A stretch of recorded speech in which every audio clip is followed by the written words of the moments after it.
Hey guys, today I'm going to do a quick video on replacing spindles on riding lawnmowers. This is going to be very similar in just about any of them, unless it's a zero turn, because they won't have a front spindle quite like this.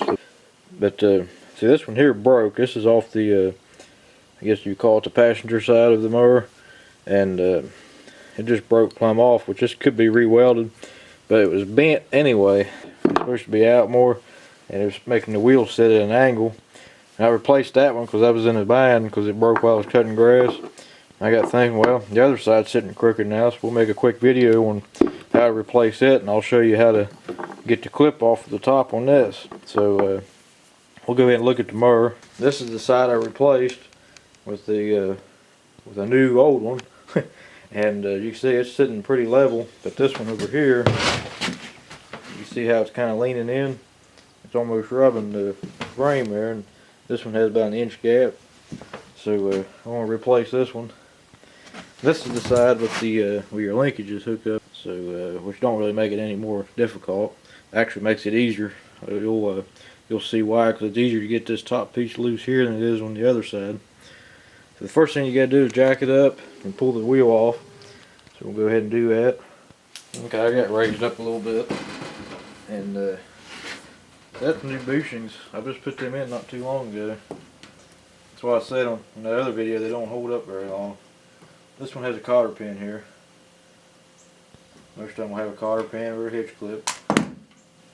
You should have a washer. Your bearings should stay on the wheel. You see this one came out, no big deal. Put it back in the wheel so we won't lose it. We'll set the wheel off the side here. You can see it's always a good time to clean this out when you get the wheel off.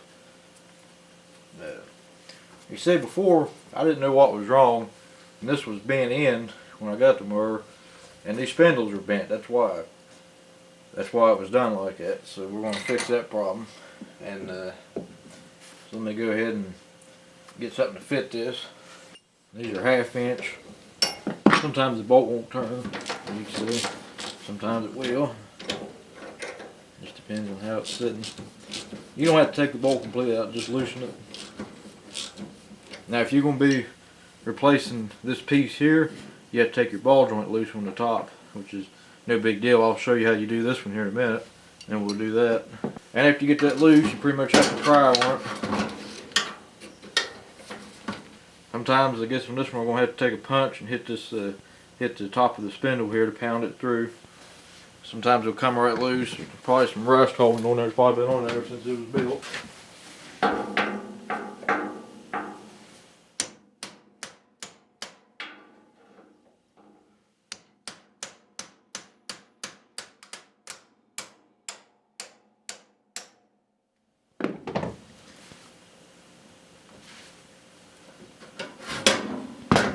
Okay, there's the spindle loose. You got a washer up here on top.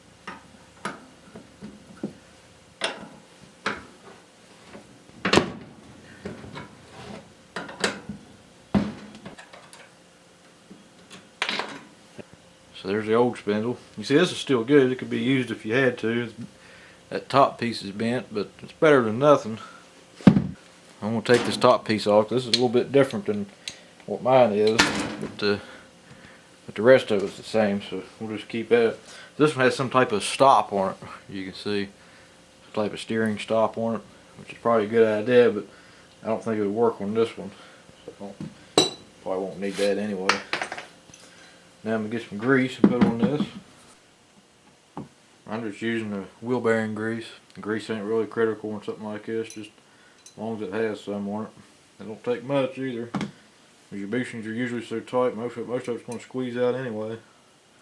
As long as there's something there to keep everything from wearing out as fast. Put a little bit on that top one, because when you slide it up there, some of it you'll lose some of it. That way the top one's got some. Okay.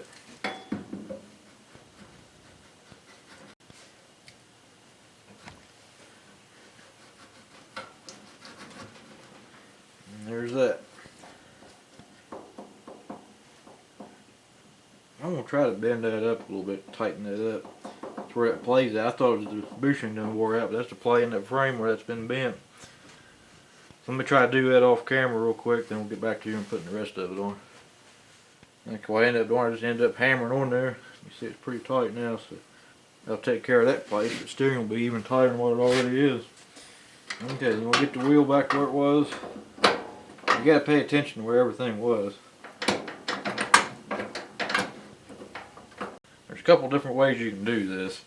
You can try to hold it on the bottom and tap this top on. So I'm going to try that first.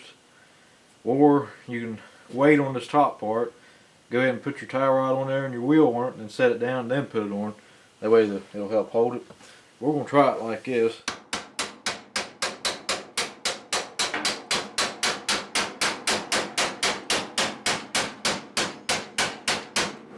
You want to make sure there's not very much, if any, up and down play on it. It's not super critical. I just like to make sure it's tight, because if it's loose it'll wear out faster. I might try to tighten up a little bit more after it's on the ground. So I'm just going to snug it for right now, just to hold it in place. And that play right there is in the steering gears. Okay, so now we're ready to put the wheel on it. And this don't take much grease either. Just put a little smear on it. And every so often I'll put the grease gun to the fitting on the rim there and it'll fill it up. I'm going to get the tie rod put on there, I almost forgot. This is the same mower I used in the video on how to replace the tie rods. I'll put that in at the top and you can watch that if you need to see it. I also got another video on replacing these bushings, replacing all these. You might need to watch that. You may have to adjust your tie rod after doing this. If your new ones are straight or a little bit different than your old ones. I'll show that in that tie rod video. You just have to adjust your ball joints from both sides. And you tighten this up. You want to get this pretty tight. They will break. The bolt will break there, but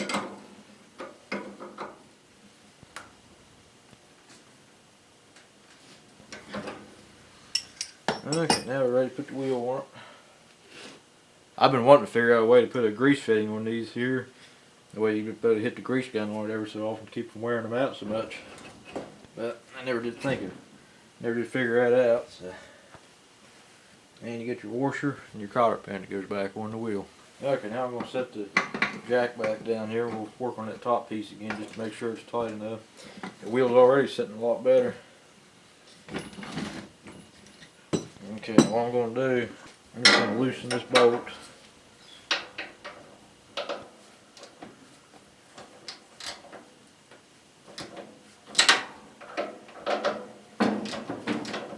I usually just put a jack under, but I thought it'd be faster to do it like this.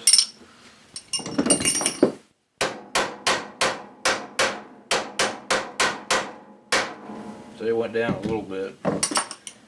Now you want to get this pretty tight now.